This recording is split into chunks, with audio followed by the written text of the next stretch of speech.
আমরা past continuous tense নিয়ে আলোচনা করব। আমরা যদি পাস্ট ইনডিফিনাইট বুঝে থাকি, প্রেজেন্ট টেন্স যদি বুঝে থাকি, তো এটাও আমরা পারবো। আমরা জানি কন্টিনিউয়াস মানেই নিয়মিত, কন্টিনিউয়াস মানেই নিয়মিত। অতীতে যে কাজগুলো হয়ে গেছে ওইটা কি বলা হয়, কি পাস্ট। তাহলে এটা হচ্ছে অতীতে কাজটা চলতেছিল, অতীতে কাজটা কি চলতেছিল। যেমন এখানে বলা যেতে পারে যে সে ভাত খাইতে ছিল, সে ভাত কি খাইতে ছিল। তাহলে কি হবে, ই ওয়াচ, ই ওয়াচ কি হবে, ইটিং। হ্যাঁ, আমি একটা উদাহরণ দিয়ে বুঝাচ্ছি কারণ আপনাকে যাতে বুঝতে সুবিধা হয়। হি ওয়াজ ইটিং রাইস, কি সে ভাত খাইতেছিল। এখানে আমরা এখানে খালি কন্টিনিউয়াস, এই যে প্রেজেন্ট হয়েছে, যদি খালি এখানে কি হইতো, হি ইজ যদি হয়েছে, ঠিক আছে। তাহলে ইজটা মানেই প্রেজেন্ট আর ওয়াজ মানেই পাস্ট। এই ভার্ব দেখে আমরা, এই সাহায্যকারী ভার্ব দেখে আমরা চিনতে পারবো যে আসলে এই টেন্সটা পাস্ট না প্রেজেন্ট, ঠিক আছে।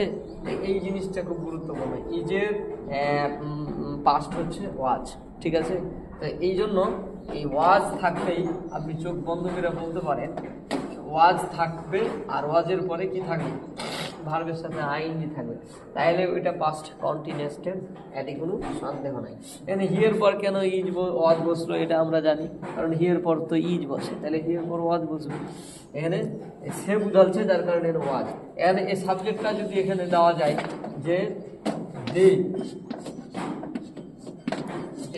তাহলে কিন্তু এখানে আর ওয়াজ থাকবে না, এখানে কি হয়ে যাবে ওয়ার, ওয়াজ অথবা ওয়ার বলা হয়।